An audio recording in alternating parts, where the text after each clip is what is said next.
Ilang tulog na lang, Pasko na. Ito po si Direk Boboy, tagapagatid sa inyo ng mga kwentong Pinoy. Christmas is for children, takbo ng isang pananaw. Christmas is for giving. No? Kadalasan, pag tayo'y namimili ng mga regalo, naiisip natin yung mga kabataan. Ano ang pwede nating, o ano maganda nating ibigay sa kanila, kahit may budget o wala, di ba? Inaasahan ng mga kabataan na isa sa mga bibigay sa kanila ay, alam niyo kung sino? Si Santa Claus. Hindi po si Jose Marichan, si Santa Claus. Nung isang linggo, sa isang vlog, na take up natin ang Philippine Legends and Myth. Kasama na ba dito si Santa? Nakalakip na ba si Santa Claus sa ating kultura? Nakakasama ba to o nakakabuti? Well, tingnan natin mamaya. Bago lahat, mag-like, share, and subscribe lang tayo. Tara, ikwento ko sa inyo.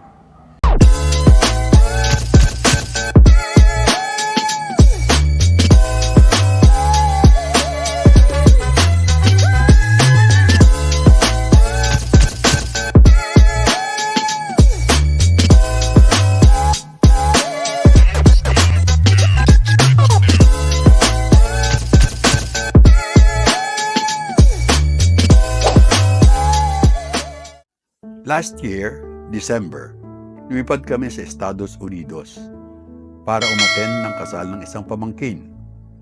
Sa pagkakataong yon, naabutan namin ng isang event sa San Francisco, ang Winter Wonderland. Pagtitipon ng mga tao na nakasuot Santa Claus.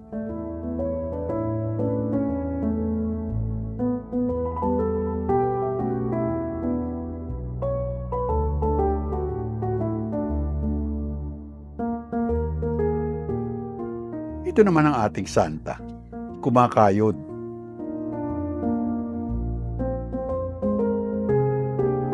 Ganito ang kilala nating itsura ni Santa Claus.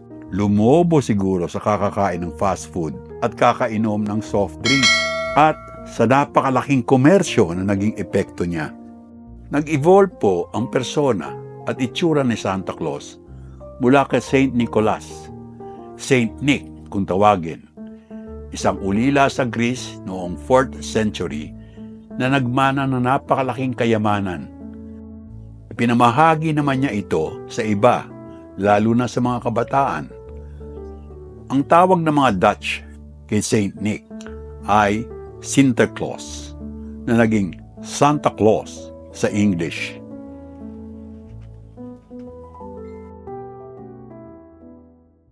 Kasama na po kami ni Mrs. sa mga magulang na Pinoy na nagpakilala kay Santa Claus sa kanilang mga anak. Simple lang ang dahilan. Palawigin ang spirit of giving.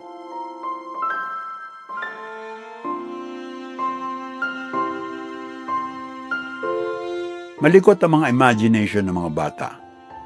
Manood man sila ng anime o animation o anumang fantasy, na itatahi nila ito sa realidad. Anumang storytelling ay nakaangkla sa araw-araw na buhay.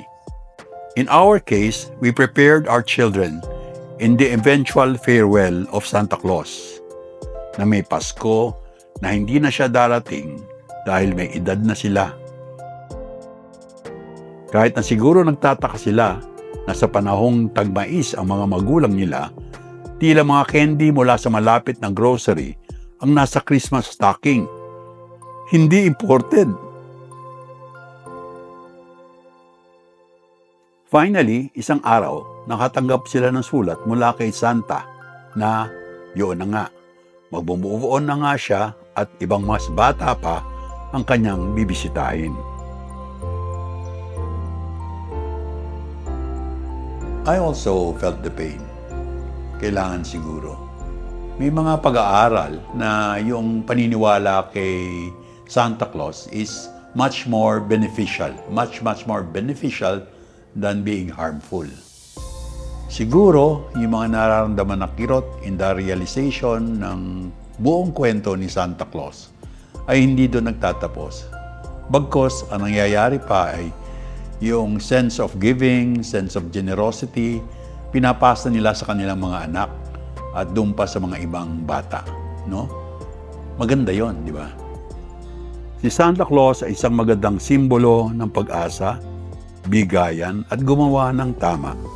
Basta maliwanag lang sa atin na ang Pasko ay pagdiriwang ng isang mas malaki ang inalay o iniregalo para sa atin.